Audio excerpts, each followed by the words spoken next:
Kore ke u whatapu ki he o tua mafi. Whatapu ki hono lau maria ko Emmanuel au ne awhio he taulo tolo tonga. Tapu ki he whewhikau pe mo ha whalunga tonga. Tapu ki he whanau ho iki. Poko kore ke au te whatapu ki he ngahi tūnga tau pe au toton ke whatapua. Kai talangata e tik maua o whakitua. Tā e whenga maria ko ni ki whahoko atu ai hawhonga atu whewhikau e talitali lei. Mo e talitali whiawhia. Ate mo tolo mo me amai ke tau proklama ako to itapu wanga maheni o ku fai whakawiki atu pa me siasi a fitu te te atu ke haere ngawa me tau eki. Uki ai whakamalolo to honga moni ate mo tolo e ke tuku mai ha mo taimi pa mo whainga maari e mo whanongo ai wholofola u whai hano mahe waha e whakawiki. Tupe mua ke ma hufanga atu he talakato e whanua mo lotu te ria na ia harea e tōki tua e kai whiunga mo anga mo whakaukau ore ke ma hufanga tu i he lotu le rei ho tau eiki. E tu me mo e whenga maari e koni, i uwhai ha lotu, ke kamata ki e tau hoa ngau e oi hoan, ki tau lotu. Ia tua mafi ko e mau tamai o kuhi e wani, mau whawhitai e eiko e whenga maari e lawa ke mau mao. E whai a hono vahe mo e ako i e wholofola. E mui a kuma whawhi ho lau maari e mai noni, haere whamua pe hako pia ko e whai ako. Hoko pia koe tāke kina. Ma ke hoko e ngai whakaukau te ma whewahewahe aki me ho wholofola. Wa tāpuaki, i kai ngata i a teki nau tolo mea mai ka pe whukatik maua. He tāpuaki na mai tangata i whewhikau, ma pe whukate au pa mo ngahi wholofola, mo ngahi teu a mana ke wahewahe. E hoko e koha tāpuaki, i a kalaisko alo mau whamu ui. Amen.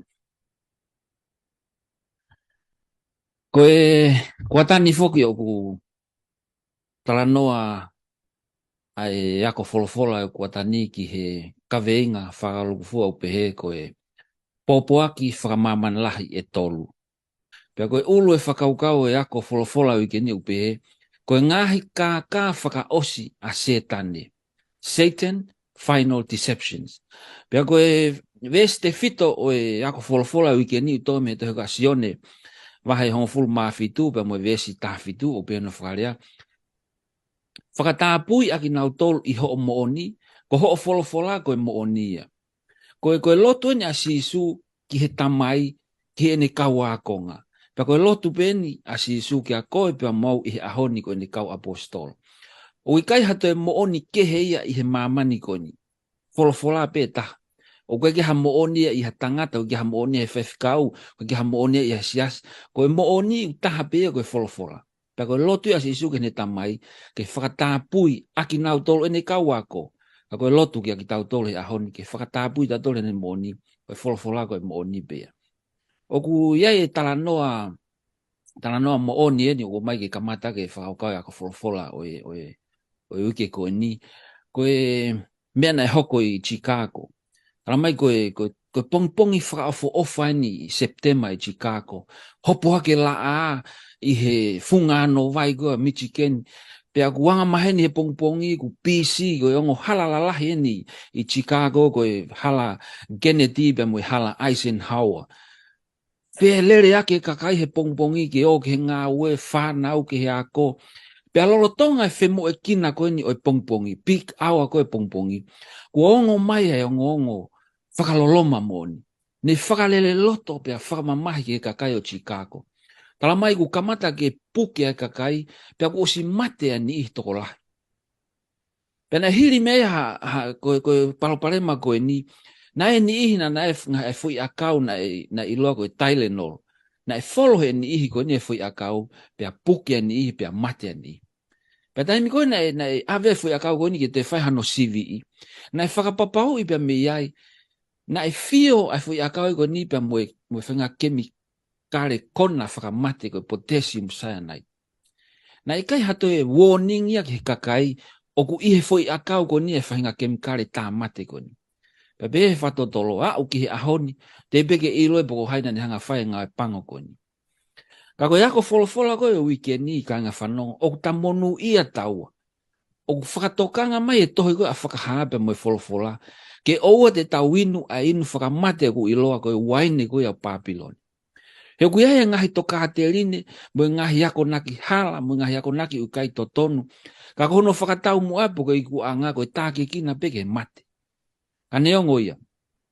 O ikai ke tuku pe a mamani ta ia ha fai to.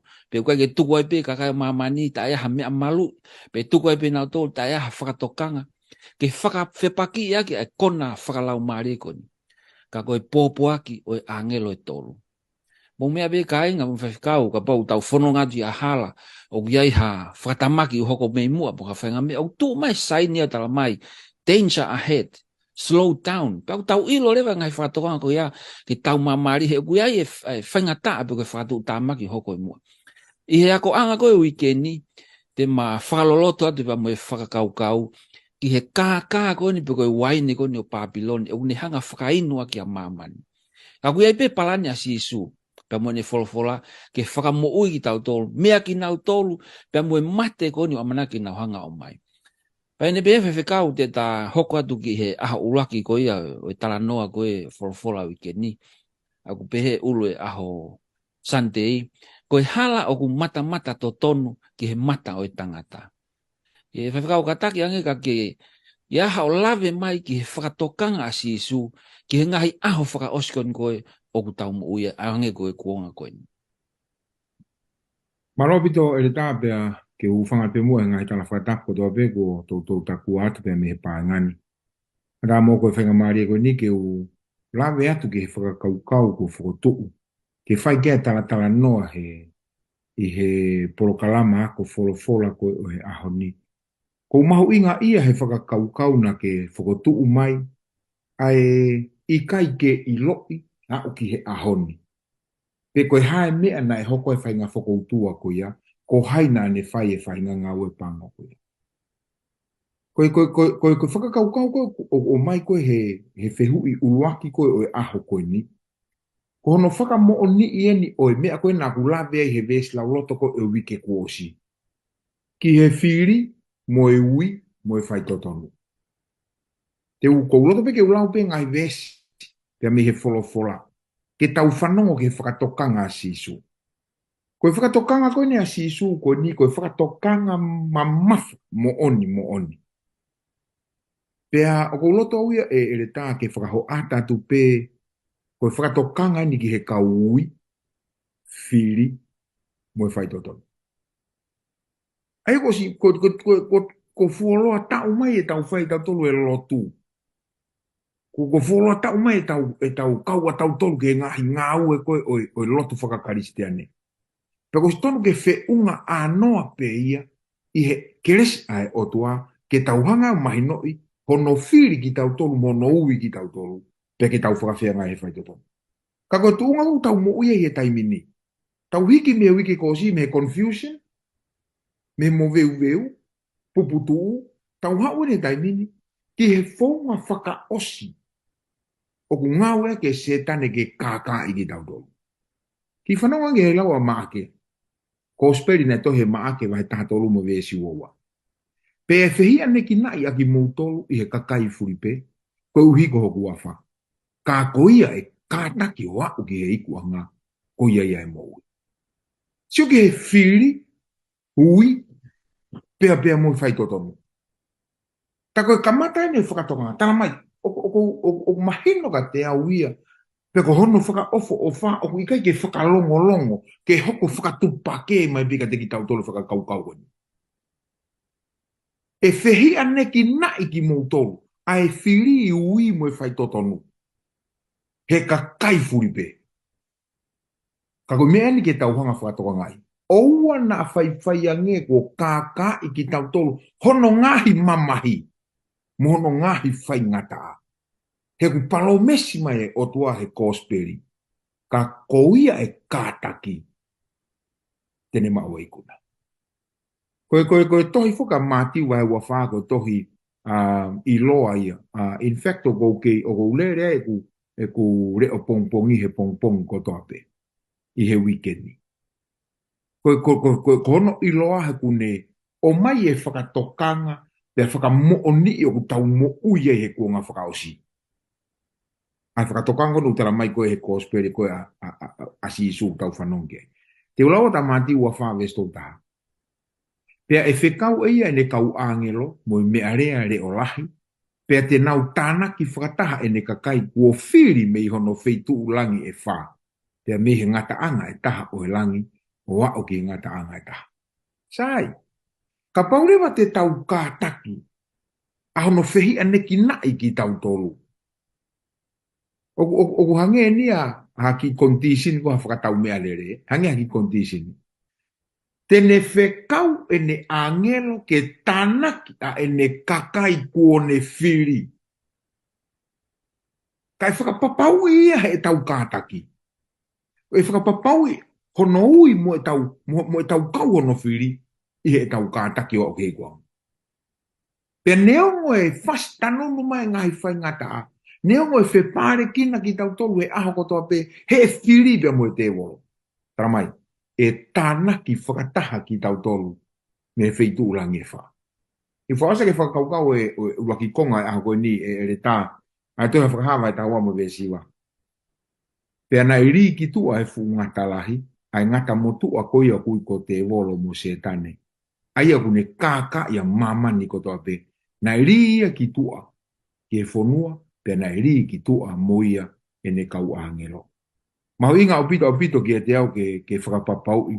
O kai teha mea kehe te wolo e whahirai mini. O whakatokanga ma mafa mai ko osperi.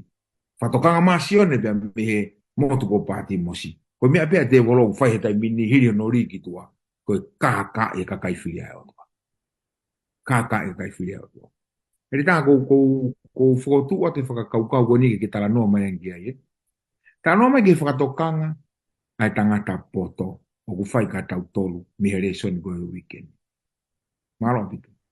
Malo apito, whakau pe ko wha malo atu i ho kamata i mai e whakaukau e whakatokanga, pe mei he ngahi potu tohi e wholofola, ka koe hange koe whehu i kuke o mai pe mi tangata poto. Pe te ulawe at pe mo ngahi potu tohi kehe pe ke pou ke he whakaukau. I toi kare whataatawa he hon furu maa whaaba mo e vesi tahawa u pehe. O koe e hala o ku mata to tonu ki he tangata. Ka kohono ngata anga koe ngahi hala o e mate. Aia koe nai koe nai tangata poto. O koe e taimi tahaya o ku tau whai e tau whiri. Mo e anga koe e tau whai whakamau. Ki he anga pe koe o e tau wakai po koe mea koe tau whie mau. O kai whakatatau ia ki he wholofola e toa mo e whinangalo e toa. A koe hape mea koe tau sia koe pehe koe sai pe tonu. Kia ki tau tolu koe ia pe o tau fōwai. Hau whao mai mau pe he wholofola ia e whakatokanga hana mea koe lawe ki ai. Ki he whakauhinga whakai tangata pe mo e hori pe whea mau koe tangata. He koe tau whea mau mo e tau hori ka pai whakatatau ki ai. O ne tāke kina mau pe ia ki he whakatu tāmaki pe mo e whaingata. Ai ni kou tala mai ia sere mai wa he tāwhitu vesi hivau pe he. O ku kā lahi taha pe ai loto i he ngahi mea kotoa pe. Pe aku fungani kovi, ko haitene wha ilo ia. Koe whare koe whaparangi tala mai, the heart is deceitful above all things. Ta mai koe loto, aku maha koe whaarea tonga koe maha utoe hiri o atu e kākai a loto. E kākai hato mata, e kākai hato nima mo e wae. Ta mai koe loto ia, aku toe tahake ki olunga ene kākai anu. Ka koe kai koe palo pare maa ia, a ikai ke tau lava o ngawe aki ho tau konsenisi, pe koe ikai ke tau lava whai ai whiri pe hori ki he mea koe utonu. Ka ku tau wha maha koe whiri ako he hema, o tau wha he hema mau pe e tau whiri, ki he tau whi mahanga na ulawe ki ane nai. Mo e mea o ku ikai mo oni pe totonu. Tamari a whatata he tangata poto pe, wahe uraki ma mo e vesi fitu pe he. Koe mana wahe ki a sihova, koe kamata anga ia e poto. Ka pau ku tau whi mao e ilo, pe mo e poto, tala mai, uraki mana wahe ki a sihova. Hoka te vesi ka whehia ai ware ki he poto pe mo yako naki. Tala mai be e he toi tangata poto he wahe tahawa vesi hon frumani ma. A hono matu utamaki o pe. O totonu ai hala o e ware i hono mata o ona. Ka koia o kuongo ia yako naki o ku poto ia. O tau behe taimlahi o ku sai pe mea koe o tau whai. O totonu pe mea koe o kou whiri ki ai pa koe whinangalo pe ne o tua. Pe a watia o fihia pe a te o ke ola le pa tau pe ko hana no inga ko tari mai tangata poto he na ku pe pe ho ku mata o ku ko sai taha ia na ku pe pe ia he fakau kau ko le rei taha ia ta ko o ikai talma elo ma vai tolu ve si va ke on fu ma valu ka pa te to fanga mari pa ke to ki lau ho ai vai ko ni ka ko fakau kau no mai e vai ko ni ko kauanga hala ki tau tolu mo fungani kovi hala ataha tau me sai ia te ki tau tolu pe pa tu tala mai pe tangata poto ya re fatata va tolu ves ni ma ke ves fitu falala ki Jehova ki lo toko to pe o na ke faaki ki he poto o ke whakaongon ki a tea i ho halako toa pe e whakatontonu e hau ngahi aluanga ves fitu o na ke pe i ho mata o ku ke poto ka ke mana wahe ki a Jehova pe a tafoki me he kowi whatokanga mamafa o mahe tangata poto ki a te tau tolu uluaki koe mata pa ko hono ua koe poto ai koe mata mo i atamai koe mata koe tau sio pe ka whenga mea alu mehe mata ki he atamai alu mehe atamai ki he ngahi konga i sino ke ne whai ngā aue koe tala mai tangata poto oua naha taimi uke whakaukau si ho mata pe uke poto aki lai foki tulo fai kau wa be ka nga whanong e tau whaafie poto e taimi ni kau tala mai tangata poto o kui kai oua na tau whaaki ki ho tau poto ka tau whalala ke Jehova e kumia Jehova ai poto whakapoto poto kako eni o kutotonu ki tau whaka utu mau kuangi i he folofola e o tua pe mihe ne folofola mo e tau tukulolo ke la mare mane ni te tau iloi ai mo oni me he loi te tau iloi ai tonu me he hala ai lerei ba mi he kovi Isaya vahe ni mawe sta tolu ko ia ku ave popula o kakai ko hi o ku ikai ia te nau tolu ai ilo ko te tarano ni ke whanau ai sileri kainga ka pahi ke tau mau ai ilo ai folfola ai o tua te tau popula ki he anga hala e hanga he anga hala whaka popula ki tau tolu ko ilo mo poto whaka o tua en ko e ako pe lau e folofola he neong ha whenga te volo ke kaka i mo tavari vari mai ha hala pe ko ha mea ku mata lere ke tau fōua ko e vaihi he ku whaka mo whaka potoa ko he folofola o tua ke hanga ilo ai kaka mata ko ia ai te volo e whakau to pe mo ke ta hoko atu ki he aho noua ko e ako folofola o ikeni o ku pehe i he whakaukau ko ni ko e loi motua o e tae whaamate the old lie of immortality. Ki tarano mangi whewhekau ki he whakaukau ai whelave i ko ia ai whangate volo pia mo e laumare uri whapapalangi ko e demonic activity i kataka nge whekau i whatalanoa mai ki he whakaukau ko ia. Koe tahane ngahi manatui mua koe e kau wako re soni. Ai ko ngā koe naku lawe kia ne nai koe whekau aki mono li ki tu ai fungata motua. Ai tau nai whai loto langi pe ari ki tu ai fungata. Ka tawanga whakatoka ngai he ngahi ahoni. Te utuku atu ke hanga e koe o veteki me whakakau koe ia e reta. Ka tau whakatoka ngai he ngahi ahoni ai uhinga ku wāwhia e tau whaka uhinga tohi tapu ke mea koe te wolo. Mo tai mate e lau maari manuel. Mo tai mate e lau maari e tangata. Ki whanongo be mua ke kaulau ate tohi kua whakahawa e taha no ve stato lumo e taha wha. Lai ngai vesi ke whake me whakamoni ka tupe ke ulau atupe ai ki vesi koe ni. Whakaha taha no ve stato lumo e taha wha. Pe neu mamata ki he lau maari e uri e toko tolu. Na e hange koe whanga poto. Na e hau mi he ngutu e fuungata. Mo e ngutu o e manu whekai. Mo e ngutu o e palo fitaloi. He koe ngahi lau maria ki nau tolu e kau te voro. O ku whai ai ngahi mana. O ku alu atu ki he ngahi tui o e whonua. Pea mo mamani ko toa pe. Ke tānaki a ki nau tolu ki he tau. O e aholahi ko ia. O e o tua mafi. Sai. Tara no ke atu he whakahai e koe. Whakaua watu ni koe tau koe amake tone. Ko mego ko loto ke no foi whakamamafa. Ko hui koe whehu iu mātounga. Keu aia nge whelave i e whangate volo mo e lau maari e uri. Ko fuungata motua ko se tane ia. Pe ko se tane ko luse whaia. Aho pe koe ane a whina kulau atoa e ves folofola. Na eri ki tua ai fuungata mo tua, ko se taneia, ko luse faia, pea mo ene kau angelo. Mo ene kau angelo. O koe ki tau lau tolo mata, koe mana tui e ka venga tau leso ne ahoni. Koe fo i whakawhepaki whakaosi, fo i kākā whakaosi a se tane, he kuonga whakaosi ki he kakai. Pe koe tahe ne mea ku ne hanga minupi reite tau whakakaukau. Pe koe hange ia hatuku whakaholo. Ka poti tau whakatonga ien. O si whakanatula pe tau tolu ia, ke tau associate po uri mo te volo. Koe tau whiu pe no tau whi ki tamasi imo ki tahine nau ke iki koe nau tō pe ke wheitu kou whakapouri koe te volo e. Koe whahinga tōonga mo ui pe he, ko hoko rewa fo i whakamana waheia ko ia, hangea fo i mo oni ke he whakakaukau, pea tari rewa he whakakaukau ia, ai taranoa koe ku mo ui pe, ai lau mari he tai mate. Kai ke uloto ke wala ke ai e le tahe te o atu e he koe konga whakaosi e re son. Ka tau mana tu i eni.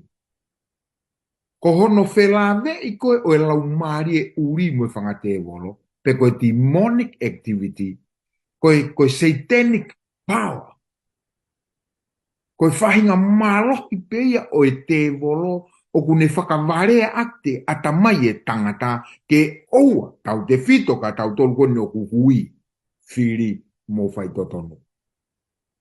Ke oua nā whai ange o tau tare mo ne wholofora. Kai ke he e re tā, hoko atu moha tala no, ka ke wahe mai, i e whakamatala e wholofora, whelave i pia moe mo ui hiri o e mate. Malo whawhikau. Te hoko atu pe i he konga koina na ke kamata tala noa mai ki ai. Pa koe taha whoki nia ngahi pouturi ki o e kākā koe a Babylone, koe mau hala whekau aki pa moe mate. O uho aki e whakaukau, ai tae mate koe ni koe lau marihangi na ke lave ki ai. Pa koe kau Babylone na lau tui whewheka ki he toka aterine ko ia, ai tae mate o lau mari e. Pa koe tupuanga koe palparema koe ni, koe hanga pe he te volo o whenga ke ni mea ngau ake whaunga koe ni. Ai ni koe na tau taranoa ke hui ko o si ke whaunga koe ni, ke nau whakahoko e whakaukau koe ni. Pea shift lewa e whakaukau e pea mehe lau koe e wholawhola wheko ake moe mate. O asi he tohi tapu to o nima wha, ai asi he tohi tapu koe mate koe mohepe.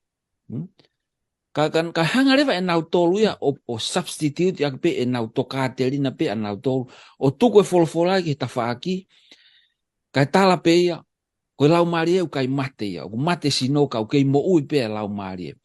Sai, ka paurewa kua mate hata, o ku te fu vaofi pe a moia, pe a ku tolo watu. Koe ha ho amanaki ki he toko taha koe ia. Pe a ku taranoa koe ni, i he wafe taha toluna e more ai a hoku foha. Pa koe kaui he amanaki, ke he taimi koe e haere mai eiki, ke u whei loaki mo e foha koe ni, mo tau ngahi o whaanga ko nau more pia mehe mo i koe ni. Sai, hangarewa e se tane ia o mea ngau e ake fui whakaukau koe ni koe, na ke lawe ki ai, a i kai koe ke mate lau maari e, o pehe, o mo ui pe lau maari e ia, i tua, me he sino koe tangata ku mate, pa uni hangarewa ngau ake kaka i pe whakahe i aki, ai kakai karistiane. Aia te ke lava pe ko ia, o whetaulaki mo ki nau tolu ko mate, i he nau asi whakate e volo mai, hange pe ko ia ko tau mea i, kakai tonga bena e lava ke whewhikau, ar pe ko maloha taha ko tala mai, masi, nau sio ka mea ane po he, mamahala he manga whaana e tuu ai, ka koe kai koe toko taha ko ia, koe vahe tolu e taha kau angele koe na e kapusi pe mo si e tani. Hanga rewa he te volo e whenga ke prove o ku mo oni e fui whakaukau koe, o ku i kai ke mate tangata, o mo ui pe hano lau maari. Sai, te watu pe mo ngahe vesi pe mi folfola, ke poupou ke whakaukau koe ni koe, o ku hala me au taranoa ki ai e whaunga koe ni. Tangata malanga wahi wampa pe vesi ono nima, pe hano whalea. He ku ilo he kakai mo i te nau mate, ka ui kai si ilo ha mea e mate. Koe mate koe nau te ilo ha mea. Pea ui kai te nau kei mau ha totongi. He kua ngalo ha nau whamanatu. Kone mate pe os. Koe ke nau toi ngā ue, koe ke nau toi manatu ki ha mea. Koe nau te ilo ha mea e taha. Whakahawa taha whawe sta tolu. Pene ongo e reo mehelangi o pehe mai ka te au tohi o monu ia talu me mua e pekia e eki. I o pehe lau mare ko uhi ke nau malolo me nau ngahi ngawe. Mate ko ke te whaha ngawe nau malolo. Sa me te au tahani mawe sta fitu. Oku ikai whakamalo ki a Sihova ai mate. Pea taha walu hifo ki whakalongo pe. Koe mate ko ke te whakamalo ko ke te rea ia mate. Ko koe pa mua utake moi ko tau au ta whai whakamalo. Pena ke lawe ki ai e whaiwhikau ane nai. Ki hanga koe e tau tuku whakaholo i tonga mo e tau mo ui. O tau pehe koe whonua loto a tonga ka kia te au. Koe whonua peo ke tui te volo. Hanga mena ke lawe ki ai. O si a ko i pe ki tamasi e po ki tahine hene kei vare. Ke tui ki he toka atiri ni hala koe ni. Tau whaanga mahene ku kapate atu ka whonua ku fo ou tala mai. O na ke kai tu he malae koe na ta i ko he malae. Pena usio ane fiafi he ki pe fine fa e ko ni me no ki tamai ke to tolu. Na watu he mea ni tonga. Na watu tau he feitu ko tari he to ta pe ko feitu ko ni wof ke malae. Pa ko ki ane ki fana to tolu na heka sia mui. Na ke iki abi tang fa e ko ni. O na mo to longa ape te mo to ngawe. He kapate mo longa ko tau foki api e alang e ta me malae ko ni o. La u mo to ko mo malonga hen. Ta auto whakalolong kita mai ko ni mahalo hafe hoa kai to ngawe kai to rea ko na ulifia ko na aluang hata me malae o la u nau to. O si ako ipe whanau me itong hake iki ki he toka te ni hala mo loi ko ni. Pea koe tau tui rewa koe ke koe tau tui koe whakaukau ko ni pea ku hanga pehe te volo ai ke mo oni pea ke ne whakahoko no mawhai ke whakahoko mea koe. Tani koe na ala Moses ke mai ai whanau ka Israeli pia me ispite. Na toi hanga pe te volo me ngawe aki. Ai kau whaimana ko a whelo. Rie Moses ne toko hoko ngata. Pe he me kau whaimana rie nau toko hoko ngata. O kui ai pe mawhai he te volo ke ne hanga whakawhepaki ia ke mawhai o tua. Ika ngata ai. I he ahoni o asi he whaiva o asi he tohi mo he hāfua. Ai whainga toka te rini koe ni a te tū mai mate. Pe mo kei mo iko e lau mari. Fefe, mo tolgo mo mata whaiva. Fefe Star Wars. Fefe Lord of the Ring. The Coast. Ko tau siu ke he whaiva ko et mai whanau. Ko Monster House. Ko Lion King. Wa ke ngahi tohi o mai ke whanau. Pe whaiva ko Harry Potter. Pe he ke Halloween Stories. Ko tau mamani o tau o si fonu hangai mea ko whenga se tane. Ke ni hanga o kāsia tau mo i pe tohoa ki e karistiane. Ke tui ke mea koni ko ke totonu. Aku where pe ngahi me aia. I he tohi tapu ke ni hanga whakamoni ka tau tolu. O kui kai mo oni ngahi mea koni. Tamai orak te sonai ka wahai ua ve siwa ke hongo furu. Ko ia ia aku hao tatau mo ngawe a se tane i he maloi lahi. Mo ngahi whakailonga, mo ngahi mea whakawholoi. Pea mue kaka ko toa pe o e tae maa nioni ki a teki mo tolu o auha. Ko mea i he ikai te nau mau ai ofa ki he mo oni. Ko ihi ke nau mo ui ai. Ko mo ui me mo ni mau me fe. Sio ne vahani mawe si wano. He ku hange o ku hau me he tamai ai mo ui i a te ia pe. Pe aku pehe pe ene tuku ki he alo ke ne mau ai mo ui i a te ia pe. Tamai. O tua pe tahu mau pe mea mo ui. Ua ti mo te wahi raki ve se ngofuru. Ka ko haa eni e whakaha o tau whakamoi ko si sukalaisi. Ai ako ne ikuna ai mate pe ako ne whakaha i he mama. Ai mo ui mo e tae mate i he ngole rei. Si sukalaisi pe tahu ki ai mo ui ko ia pe taha o tae mate. Whakaha wahi ua pa ma vesi fitu. Ko ia o kia e te ringa ki whakawhanongo ia ki he wholofola. Ai lau maari e ki he ngahi siasi. Ko ia te ne ikuna te fuaki ki ai ke kai mi he akau e mo ui. Karaisi pe taha te ne fuaki mai mo ui. O kai e tau tōluia. Ora ko rinto vai tahani ma vesi ni matolu. He ko pau ke ai he au hani ai tae wha auha. Pe ke ai he mateni ai tae mate. I he aha koe foki mai eiki. Ko ia tene hanga toki liu ho tau sino auhani ki he tae wha auha. Ho tau sino tae mateni ki he tae mate. I he taimi koe tene foki mai ai. O ikai o taimi e tau mate koe ni.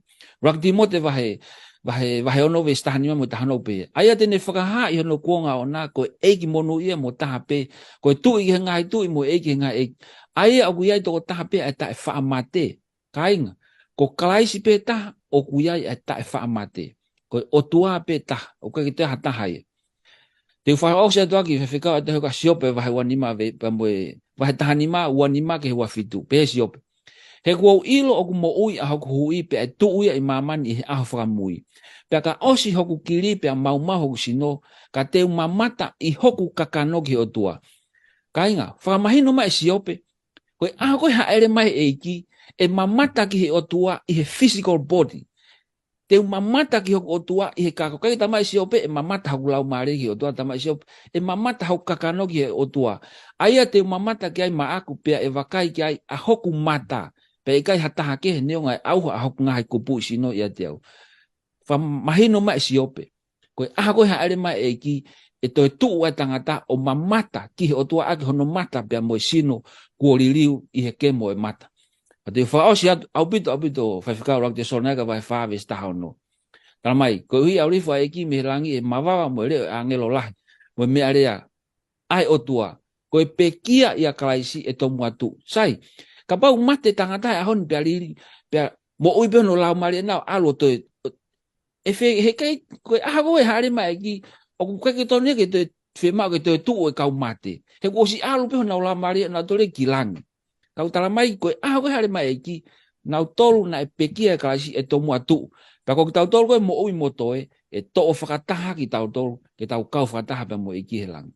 Kai whakau koe ngahi whamatala pia mo e whakaukau o mai, ki he whehui koe na ki hanga o mai. Kata hauka mua ki he aho hoko, koe aho tūsi te, o ku pehe, ko Papilone, koe senta o e lotu ki he laa. Babylon, the center of sun worship.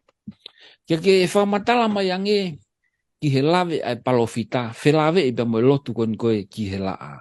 Malo he whikau. Kou mahu inga ia au pito e re taho o mai e whakahala. O whai e he te volo o afungia e lotu he aho ko eni. Ki he kakai kua ui, whiri, mo whai to tonu ki he eki. Ne? Pea, o si mahino ko fo i whakahala eni na ke o mai. Sio ke toi whakakauano te o mai koe ni. Lotu ki he laa. O ku hange ai whakotu lotu koe ki he laa he fuakawa motua.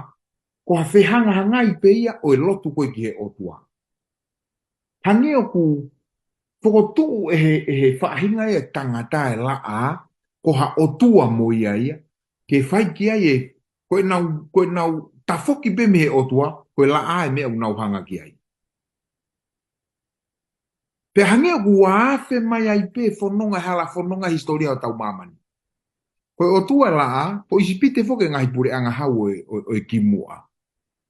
Koe otua o e laa, koe otua ia o isipite. Na nau lotu ki ai. Otua ia o Asiria. Na nau lotu ki ai. Otua Persia. Na nau lotu ki ai. Oku hirio ai e historia a Papiloni. He kai ke ulan velahi ki ai ere tā he te utukua te o koe ke hanga whai no whakawhe nā pasi o e lotu ki he laa pe moi sāpate. Kako Papiloni ko hono uho ia. O maka tuu ngai e confuse koe a ho tau mamani. Maka tuu ngai e tau ai mo veu koe tau whakakau. He tau whai e lotu he ngahi ahoni. Kau hangape o mai e whakamo oni. O kuikai koe toki hoko pe ai Papiloni.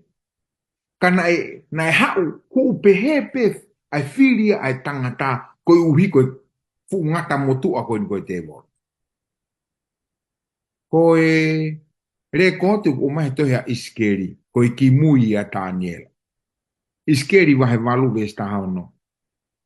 Pea na ane omi au ki he loto a ki loto, o e whare o Sihova. Whanongo mai, whare o Sihova. Pea wakaina i he matapa o e whare lotu lahi o Sihova, i he wahaa o e hu anga mo e wheilaurau anga o e kau tangata e toko whaangofu, e toko huofuru maa toko nima. Na e furi tua ki he whare lotu lahi o Sihova, ka e hanga ho nau mata ki he potu hahake, pea na nau hu ki he laa ki he potu hahake. Sai, whai pe pore i o i whanau a Isileri ki he lotu ki he otua. Ka koe uhi koe ulunganga whakafonua. uhi koe tuku whakaholo. Tala mai na ea uege loto a pe koe potu o Sihowa. Kuna ufuri tu anau tolu ki Jerusalema, ka nau hu nau tolu ki e laa. Sika e fifisi koe, ka pau te whakahoa ia ka tau tolu he ahoni. Oku tau kei whai pe he pe mo tau tolu karisitiane he ahoni.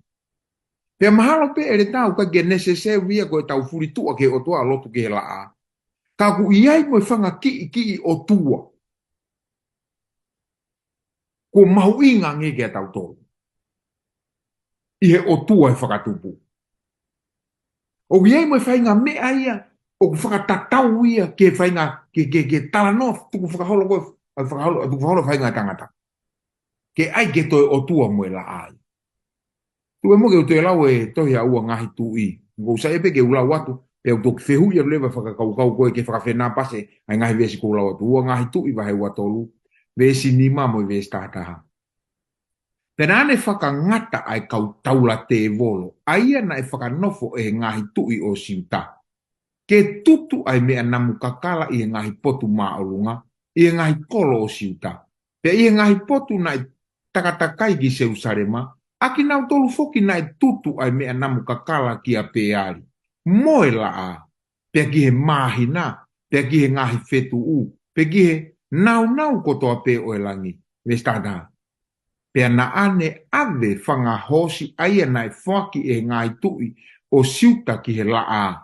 I he huanga o whare o Sihowa, o ofi ki he potu whare o nā tani mereki ko e tauhi whare. Aia nai i he waha a kolo, i he vee kolo, pe nā ane tutu ai ngahi sariote o e la a aki ai afi. O sumai ke marohi o e a afe pe lotu ke ne toi whoko tu moha mea ke whakaua wa ia ke o tua. O hoko e la a ia koe o tua. O kai ke u lawe atu au e re tā ke historia. O kou tala noa tau ke whakamo oni. Ai ke i lava pe e he kakai na e whiri e he otua, ui e he otua, pe a whakaho ata ngā ue kua whaito tonu. Ke nau situa nau tonu me he otua mo ui, o toi whakotu mo whanki otua kehe. Ka koe tala noa e aho ni, koe la a he historia. Ka ke e re tā. Atu mo e ki whakakaukau koe ni ke whai geha wahe, pia me he whakakaukau ke whakawhelawe i ange. I he historia, ai lotu ki he la a, pia mo e liliu ho tau sāpate, me he aho fitu, ki he aho uruaki, pe koe aho e la a. Mālo pito. Malo pito, pe whakau kai whai ha lawe atu ki he whehu ke o mai. Pea goloto pe ke whenga pe ke mahino ai whakaukau pe me historia pe mo whamoni pe me wholofola ke kāinga whanongo pa pe fo ki he mea ku ta tala noa ki ai. Koe ongo mea lalahi fo ke e ua i he tawako koe hui ke ni ai whenga koe a setane ke ni kakai aki a ho tau, ai kakai ho tau maamani po e karistiani. Ai na talawe ki ai koe whakaukau koe ni ki he kai ke mate koe a lau maari e. Pea koe ua ai ni ki hono liriu koe o sāpate. Pea hange koe a kanga whanau ko mou whanau ki ai, ko talanoa ki ai whewhikau.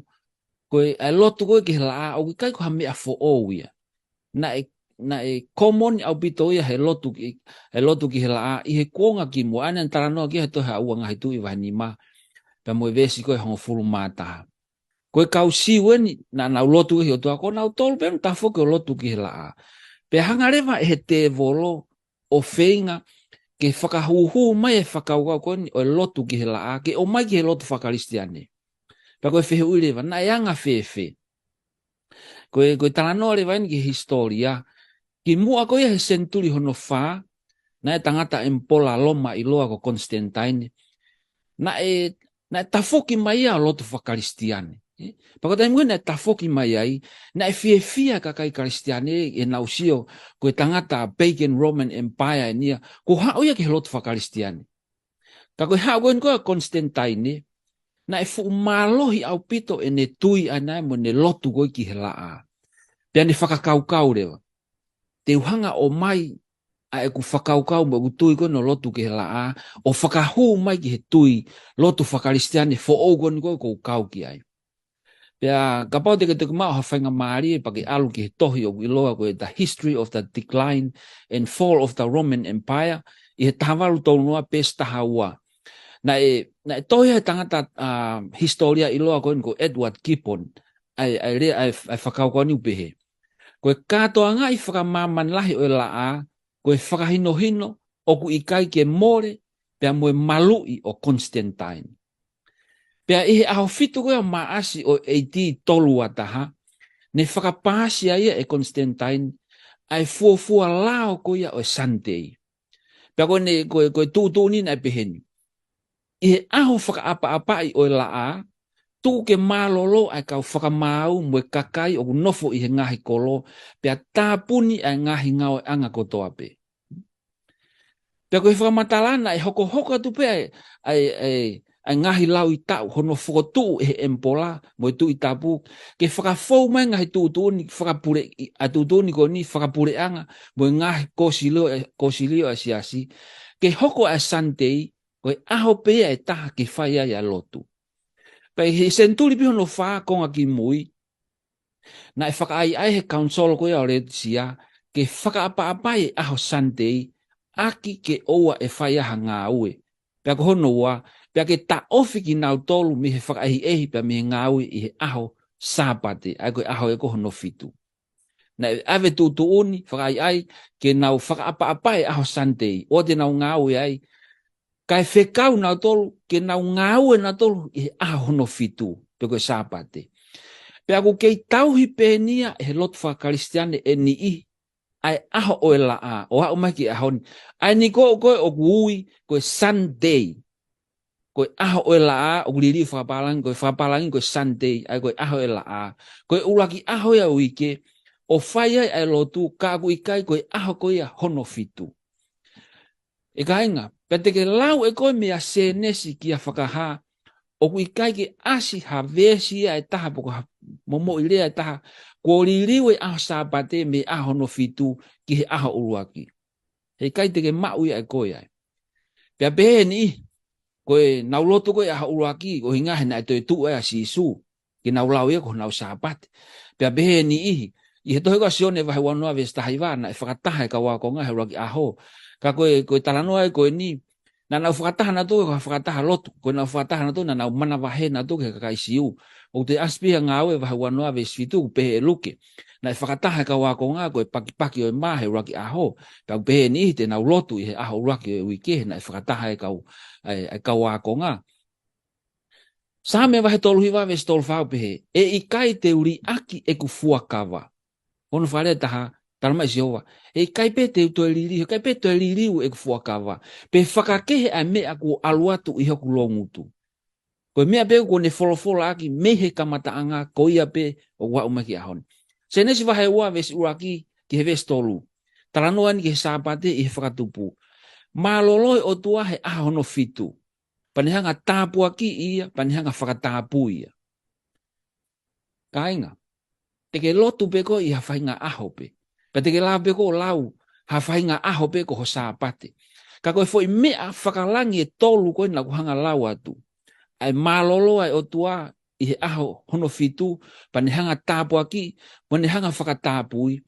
O ku kei tu umau pe he aho hono fitu mi he kamataanga o e whakatupu, o a umai ki he aho ni, pa e a upe ki i tāni, he kai pe to liriu e mea kuia. Ne ngo pe te ke liriu koe te pehe te ulot kou Sabate aho raki, aho te Sabate aho ua. Whai te riha pe koe, ka koe wholwhola, kei tu umau pe fo i mea tolu na e tāpua ki ho tua Sabate, i he aho no fitu. Ka koe wheheu i en whaifkau. Koe haho no uhinga, o hangai pe te voloia hofi pe fo i aho no fitu. Ke liriu me he aho e fitu, ke aho no fitu, ki he aho uluaki. Pa kon tahene o uhinga. Ka pau te ke lotu pe au lotu he aho no fitu, o kuni hanga rewa ia o whakahai, koe otua o e whakatupu, koia na ne ngaho ki taua, pea koia pe ai otua. Pea kukai lotu a se tane ki he fo i whakaukau koia. Whemare se tane ke ni hanga uki e kakai, mo mai moto lotu e aho uruaki. O te moloto he awhitu he mo mui mui ai motoro ki o tua. Kainga. Ko whamatala tu ni mo whewhikau, o kui kai ko hasapa te whakaaho fitu ni hangi ko e lau ani i. Ko e lau peni ai tohi tapu ni o mahanga whakahoko atu. Whakapaureva ui kai te ke mui mui ki he lau ai tohi tapu. Ka atake toi ki lau e wholofola pe a toi whekumi ke maua e mo oni. Ako e ui e nia ki a koe mo au, ke ta hola me Papilone. Te ria na ata kau he ne angahala, pe mo ui he ne mala ia. Whakahawa he tahawa aluia pa me vese no whaa. Ko tu whakau koe ki, koe whakaukau pe au tāre atu ki ho whehu inai o mai. Ka ta hoko atu, tu ke heka pau hame te ki tok tānaki mai he ta hoko atu. Ka ta hoko atu ki he aho pule lulu. O behe, koe ui ke whaito tonu. A call to faithfulness. Ke katangi whewhikau tala noa mai ki he ui kone angelo noa, pia mo ne whelawei, pia mo e whaito tonu, faithfulness. Ere tā malola hi mua e whakakoloa ki tau tōru a ke whakahino hino mahino mi he wholofola ki he whelawei o e liliu e sāpate me he aha hono fitu ke aha uruaki. Pe ko ia koe ui koe Sunday, eh? Mahalo koe ki tāna ki pia e o atu he tari e whehu i koe ni e re tā. Koe ui ke whaitotonu. Ko hai ku ke whaitotonu ki ai. Ka pau koe o ngō ahau e ku whakotuu. Pehanga mena ke o mai koe whakakaukau me toi tapu. Te ki ai ha tala noa e toi tapu e ke liliu e aho hono fitu. Koe sāpate o sihova ke aho uruaki. Te ha tala noa e whitera. Ai e koe whaitotonu koe mo ulaloa, koe tauhia, koe ri aki mo ui. Koe mea koe whaitotonu.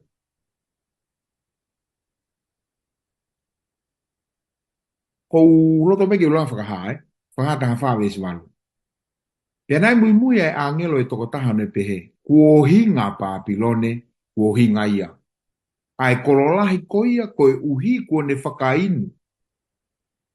Whakainu ia e pure anga kotoa pe i he uaine o e houhau o e ne whe auaki.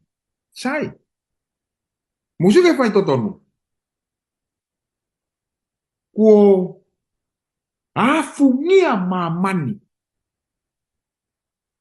He ngawe ai te volo i Papilone, o whakotua e lotu ki he la a, o mai e aho o e la a, ke mo ulaloa ki ai tangata o lau ia kohona usapati. O ku haure mai ui ki he whai totonu. Sa me whaono mo vesi ulaki. Ko e otua, ko ho tau hufanga, mo e malohi, ko e tokoni lahi, pe a ofi i he mamahi. Ka paurewa ku whainga taa. Hono whoko tuu e whakakaukau koe o e whai totonu. Ka tau manatu i mua veste fito e ahoni. Asio ne tā fitu veste tā fitu. Kai to eha mo oni, kai to eha ma oni oni. Kai to eha whai totonu. Ka ko sisu toko tape. Te ka pau ko whoko tuu e sisu, ko sa ia whakaukau koe ni. Ka mai sisu e sio ne tā wha vesi ono. Ko au koe hala, ko au koe mo oni, ko au koe mo ui. Hei kai mamata tahage tamai tai fu mai ateo. Ta koe whai totonu ia ere ta. Koe uia ke whai totonu. Ke tau sisu, ke whakasisu e tau tauhi. Ko tau wāke eki. Kai ke ere ta ki hoko atu mua he ta hei whakatara noa ko ia. Ke tā noa mai ange ki he lawe e palofita ko iskeri ki he whakakaukau. Ke tau whai totonu te moere soni o tau wako pe mea. Halo mua whiwhikau, ai kei mauiwi kei whahoko e wahe o ngahi pehu i ko atu, pa mo ngahi whakatala noa ko o mai ke poupou ki he ako anga o e uike koe ni. A te u tua mua ke u lawe at pe ki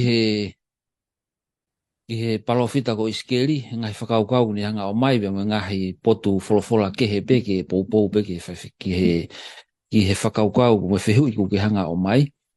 Ako tohi ka iskeri wahe uanoa te uka mata aki, pa me he vesi uraki ki he vesi uanoa.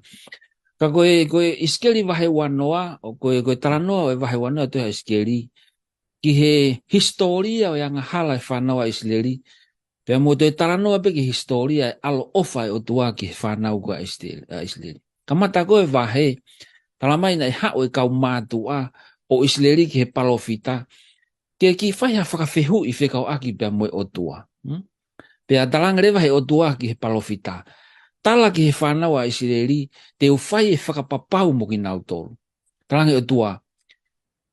Nā ku mesi te u alo ofa te ki nau tolu, kamata pehe me he nau ke ispite.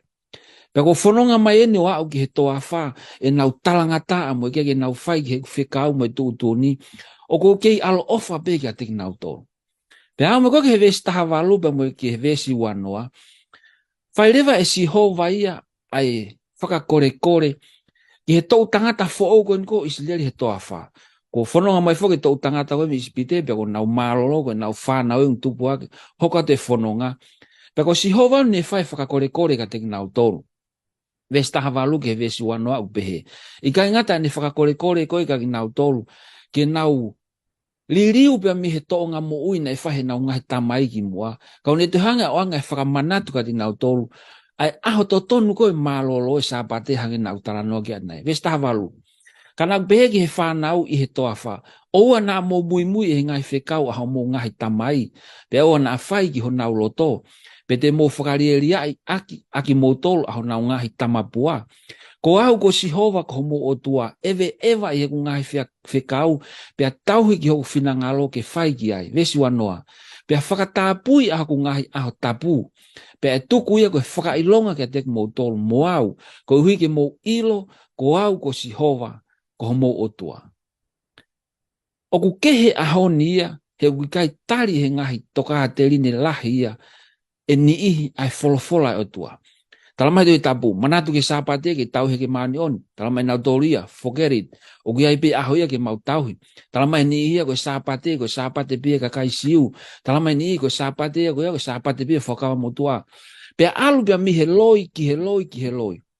Talamai Isaia vahe whaa vesi uraki. Pea he aho ko ia e puke e he whewhine e toko fitu ki he tangata e taha. Whewhine uhinga ki he siasi. Siasi e toko fitu ki he tangata e taha. Uhingan ki he ngahi siasi. O nau pehe, te mau kai e mau maa a mau tolu, pea kofu aki ho mau ngahi kofu. Kai kehe ke ui aki mau tolu i ho hingoa, pea toa atua i ho mau manukia. Ko uhinga e taranoa koni e palofita, o kuiai e iai e ngahi whaunga, te nau huu taha pe o tala ko sisu koe o tua. Ka hiri kuia, te nau kai pe e nau maa, te nau lere ak pe nau tolu, e nau toka te rina pe e nau tolu. Kofu aki pe nau tohu nau ngahi kofu. Koloa pe, ke ui aki mau tolu, ai huafa ko sisu, ka koe toe ngai toka te rina, o kai ki mea pe a nau tolu pe. Koe mooni ka inga, sisu toko taha pe. Ua kulinto vahe taha, vesi taha tolu ke taha nima.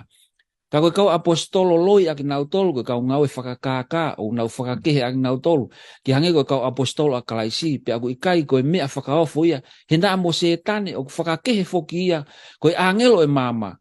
Ko ia u ikai ko ha mea lahi o ka pau e whakakehe ne kau whaiwhekau, foki ki hange koe kau whaiwhekau e maani oni, koe ngata anga o ki nau tolu, e whakatatau ki he nau ngahi ngawe. Koe whakatokanga ni ka te ki tau tolu, tala mai ki tau tokanga au pito. He pe mai ni ihi, koe whaiwhekau ena, o ku teunga whaiwhekau, ba wai, are au pehe, matai whaiwhekau, O ku ikai koe matai whaiwhekau, koe teunga whaiwhekau, koe mea koe unaurea mai aki. Tama Isaia vahe walu ve suanoa. Kumi ki he whono, pia ki he whamoni, ka pau ikai te naurea, o hange koe wholofola, o pehe koe, ukai ha mamaya te nau tolu. Sivi aki nau tolu ai mea unaurea aki, koe mea koe unau tala mai. Whaosi aki ni aua, Timote vahe ua ve statolu. Koe tau tala noa koe whoke aha koe ni, ki he whaitotonu. Pa te tau nofo whehu i taimlahi. O whaitotonu mai nai o tuaka te tau tolu. Koe tari ki ai iyo. Whaitotonu o tua talu pe miha ki kamata angawa o mai ki ahoni. Kau pehe ua Timote, vahe ua ve statolu. Ka pau o tau ta e tui, ka o mooni pehe ai pe ia. O ikai tene whaka ikai ia. O ki mahina whapaparangu pehe. If we are faithless, he remains faithful. Ka pau tau ta e whaitotonu a tolu, mo tau ta e tui tau tolu. o kui kai ke lili wai o tuai o ke fai to tonu mai pe o tuai kia o ke makatunga ni fai to tonu anaya I he time te tau fai to tonu ai te tau tae tui te tau tae fai to tonu e ke fai to tonu pe o tuai pe ko uia ka te tau tolu kainga tau tu fai to tonu mo ui fai to tonu he ko kuonga ni ke tau mo ui fai to tonu ai pe kau o ta mai ki he I he whakaosinga o e ta ako folofola o e wikeni aho ta pule lulu pe a koe kawenga aho ta pule pe mai grace for obedience keresi ma ai talangofua he katanga whiwhikau o talanoa mai ki he whakaafe o tua ki he niihi o ku kei whihia koe I Papilone malo whiwhikau Pawhetai mo ke o mai pihe e ki e whainga maari e. Ka pau ku kei whihia e tau mo ui he ngahi urunganga mo I whakawhea ngai o Papilone. O kai ke toi whakapuri ia. Ka tau whanongo ki he mamafa o ene ui ka mo ene whakawhe. Rera te ulau atu beau e toi he whakahawa he taha walu ve swagi ke he nima. Pea tukar le vai ka koe e ke kala noa mai ki he anga hala ka mo mawahe me Papilone mo whamawo pepe tare so niko uhi koe tau taimi Pea hiri e ngahi me ani ne umamata ki he angelo e taha o ku aluhifo me he langi. Ko ia teia e mālohi lah. Pea na e māmangia māmani iho no nau. Pea na ane kalanga mālohi aki a ere o lahi o ne pehe. Ko Papilone koe lahi kuo hinga ia. Pea kuo hoko ia koe nofo anga o e kau te volo. Pea koe anga o e lau maari e uri koto ape. Pea koe kātoanga o e manupuna koto ape o ku uri mo whakarieria. He kuo inu e ngahi pure anga koto ape I he uaine o e houhau o ene fe awaki. Pea kuo fe awaki moia ai ngahi tui o mamani. Pea koe kau whakatau o mamani kuo nau koloa ia. Koe mea I he lahi o ene ngahi mea lerei. Pea ne wongo I aere o e taha me helangi o kupehe mai. E hoku kakai hau mea te ia. Ke oua te moukau I he ene ngahi anga hala. Pe ke oua na mo ua I he ene ngahi mala ia. He kuo au hake ki he langi a ene ngahi anga hala. Pe kuo mana tui e he otua a ene ngahi hia. Kamumore bereta. Kia te au, o si fe unga e ia, ke u te teki a iau. Ka ui kai a ongo ki hoku loto. Pe aia ke ongo ki he eku ongo. O ongo I mana wasii. Na aku kau. He kuo manatu e o tua ki ene angahala. A Papilone. Ai eko e ui, mawahe me Papilone. Hangmena kulawe kei erita. Tala noa mai e peko ki he angahala. Pea mui mawahe me Papilone. Pea ki whamapopo pe talisoni. Marawi. Alo vido whiwhikau he mai whanga maari pea malo e wahe whawhoofa I he ako folofola e wikeni kau ki tō nono at pe whakaukau koni mo whaosi atu e ta ako to I tapu toi kau rakisione wahe tolu pa mo vese no wha au pe mai koe ko tō ape au ne whai anga hala au ne mau I whoki ai whono he koe anga hala koe mau e whono koe Papilone koe ni tau taranoa ki ai koe whaunga system pe koe organization pe o kia mono kau taki o koe ke talanoa ni o hinga ki he kau me mi pa individual I he whaunga koe ni pe koe ngahi mea ni o ku ikai mui ki ai whaunga koe ni pe koe ke nau whai ki he lau te tapu na ta talanoa ki ane nai koe liliu e sāpate me aho no fitu ki aho uraki koe mau I e whekau hono wha koe anga halai kono wa ko na upehe o ta mate lau mari o ke mo me o tarano ke to itapu fika tolu o ku na utarano ala na tolu ki he faka mo ui e nga we salvation by works o ke pehe tarano to itapu pe kono fa ko lotu ai toli ai o mau ia fika hono wa na utara ve ko I he vesi ko mau ko fa yang hala ko mau e fono kapa ko fa unga ni ko na hanga mau e fono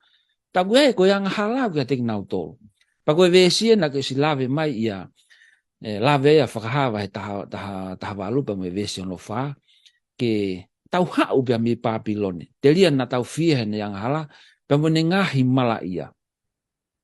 Ka o tui pia ue kainga whanongo, o whemau ke tau tuu whai to tonu, i he wholofola pia mo o tua.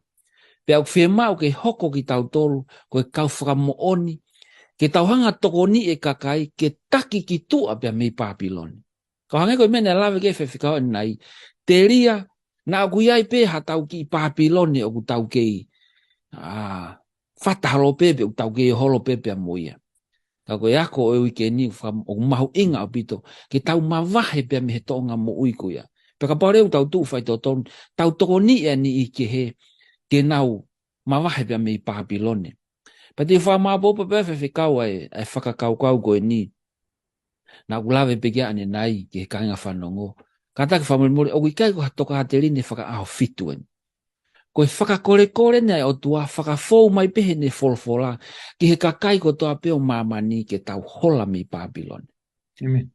Tala mai ura ki pita wahe nima pa mo vesi walupe nei lawe ke whewhikau nei ke whakaukau ko ni. Tala mai ke tau reo pe whaawakai ho tau whiriko te volo o alu whano hange halaio ne ngungulu. Ko ne tau muape ke tamate i koe pia muau. Ko ne tau muape ke ua te taha usia ai api koe aku teu e he tamai. Tau tari mua e lotu na e whai si su ma ane kau ako ngā.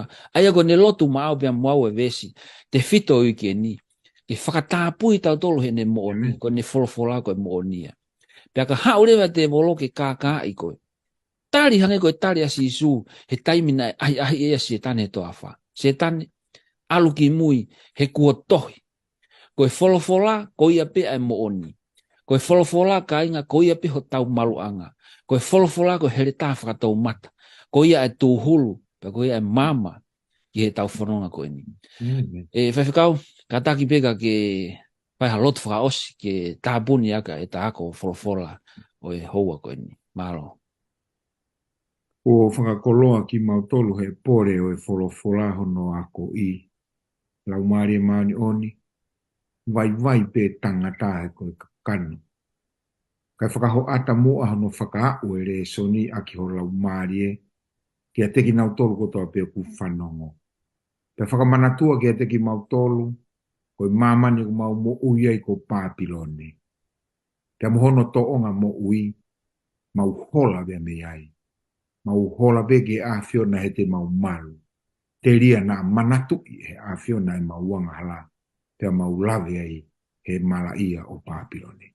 Tāpu kina mai kau whanongo, tāpu kina mai ere tā mono family, tāpu kina au. Kau maa kina au tolu kotoa peu whanongo e polo kalama e o e ako wholofola. Whamone more e mau ngahi tō no. Pehe mau lotu mo mau hui a Christ koe alo. Kako mau whamo ui. Amen. Amen. Amen. Malo wito whawhikau e mau taimi, mau iwi ke whai e wahe e wholofola. Whamalo tati o motori ho mou mea mai. Tate pe whakafi. Mou mea mai he taimi tatau e wika hau. Malo abito ka mou mea.